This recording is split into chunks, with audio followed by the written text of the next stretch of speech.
প্রশ্নকারী: প্রতিদিনের অভিজ্ঞতায় দেখা যায়, ঘুম থেকে জেগে উঠলেই হঠাৎ এই জগৎ উপস্থিত হয়। এটি কোথা থেকে আসে?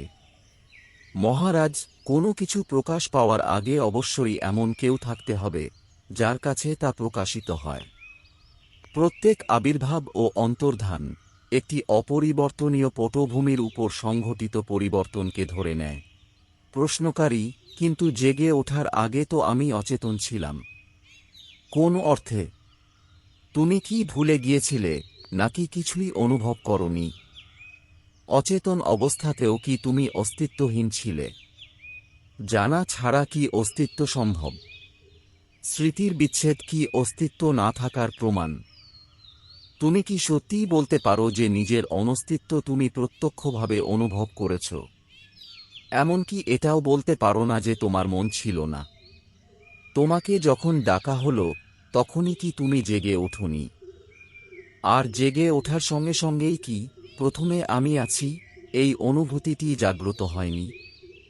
অতএব চেতনার বীজ ঘুম, অজ্ঞানতা বা অচেতন অবস্থাতেও বিদ্যমান থাকে। জেগে ওঠার পর অভিজ্ঞতাটি এমনভাবে প্রকাশ পায়, আমি আছি, আমি এই দেহ এবং এই জগৎ আছে।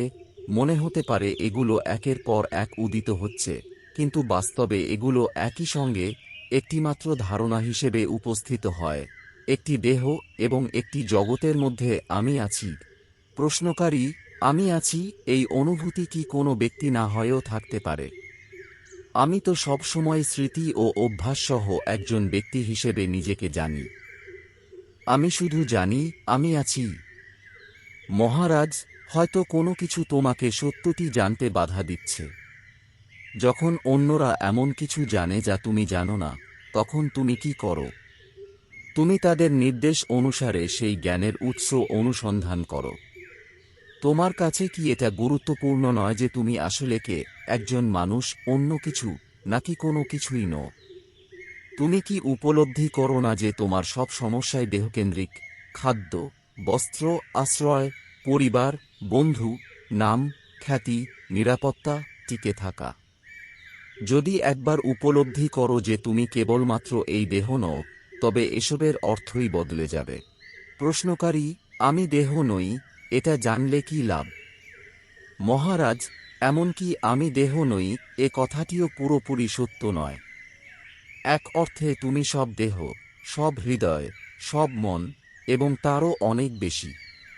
আমি আছি এই অনুভূতির গভীরে প্রবেশ করো, তাহলেই জানতে পারবে। ধরো, তুমি কোনো জিনিস হারিয়ে ফেলেছ। সেটি কিভাবে খুঁজে পাও? তুমি সেটিকে মনে ধরে রাখো যতক্ষণ না তা স্মরণে ফিরে আসে। আমি আছি এই অস্তিত্ববোধই প্রথম উদিত হয়। নিজেকে জিজ্ঞাসা করো, এটি কোথা থেকে আসে? অথবা শুধু নীরবে তাকে পর্যবেক্ষণ করো। যখন মন কোনো দিকে না ছুটে, কেবল আমি আছি অনুভূতির মধ্যে স্থির থাকে, তখন এমন এক অবস্থায় প্রবেশ করা যায় যা ভাষায় প্রকাশ করা যায় না, কিন্তু প্রত্যক্ষভাবে অনুভব করা যায়। তোমার যা প্রয়োজন তা হল বারবার চেষ্টা করা। কারণ আমি আছি অনুভূতিটি সবসময় তোমার সঙ্গে আছে। কিন্তু তুমি এর সঙ্গে দেহ, অনুভূতি, চিন্তা, ধারণা, সম্পদ ইত্যাদি নানা বিষয় জুড়ে দিয়েছ। এই সমস্ত আত্মপরিচয় ভ্রান্ত।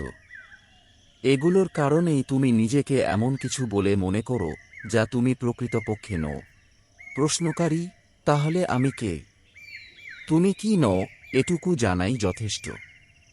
তুমি কি তা জানার প্রয়োজন নেই।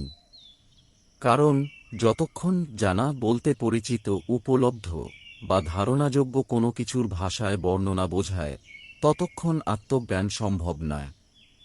তুমি যা, তাকে কেবল নৈর্ব্যক্তিকভাবে বলা যায়, আমি এটা নই, আমি ওটা নই।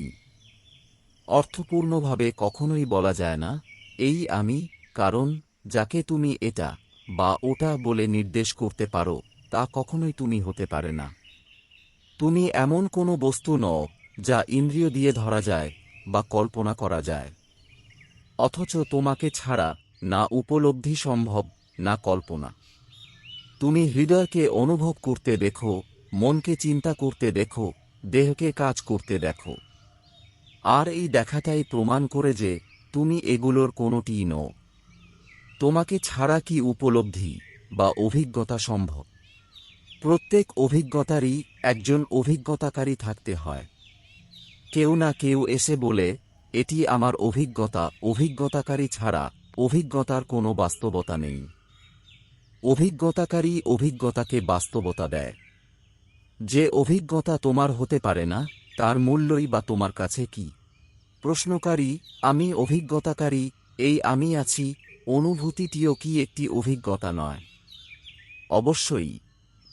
যা কিছু অনুভূত হয় সবই অভিজ্ঞতা।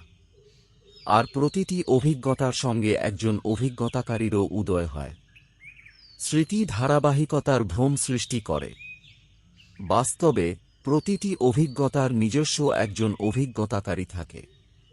আর পরিচয়ের অনুভূতি আসে সেই এক সাধারণ ভিত্তি থেকে, যা সব অভিজ্ঞতাকারী ও অভিজ্ঞতার সম্পর্কের মূল। পরিচয় এবং ধারাবাহিকতা এক বিষয় নয়। যেমন প্রতিটি ফুলের নিজস্ব রং আছে, কিন্তু সব রঙই একই আলোর কারণে দৃশ্যমান হয়, তেমনি অসংখ্য অভিজ্ঞতাকারী অবিভক্ত ও অখণ্ড চৈতন্যে প্রকাশিত হয়। স্মৃতিতে তারা পৃথক বলে মনে হয়, কিন্তু তাদের সারসত্তা এক ও অভিন্ন। সেই সারসত্তাই মূল, সেই ভিত্তি কাল ও দেশের অতীত সমস্ত অভিজ্ঞতার চিরন্তন সম্ভাবনা। প্রশ্নকারী, আমি কিভাবে সেখানে পৌঁছাব? সেখানে পৌঁছানোর দরকার নেই, কারণ তুমিই তা। তুমি যদি তাকে সুযোগ দাও, তবে সেই সত্যই তোমার কাছে নিজেকে প্রকাশ করবে। অবাস্তবের প্রতি আসক্তি ছেড়ে দাও। তাহলেই বাস্তব নিজে থেকেই সহজে ও স্বাভাবিকভাবে প্রকাশিত হবে। নিজেকে এই বা সেই ব্যক্তি, এই বা সেই কর্মের কর্তা বলে কল্পনা করা বন্ধ করো। তখনই উপলব্ধি হবে যে তুমি সমস্ত কিছুর উৎস এবং হৃদয়।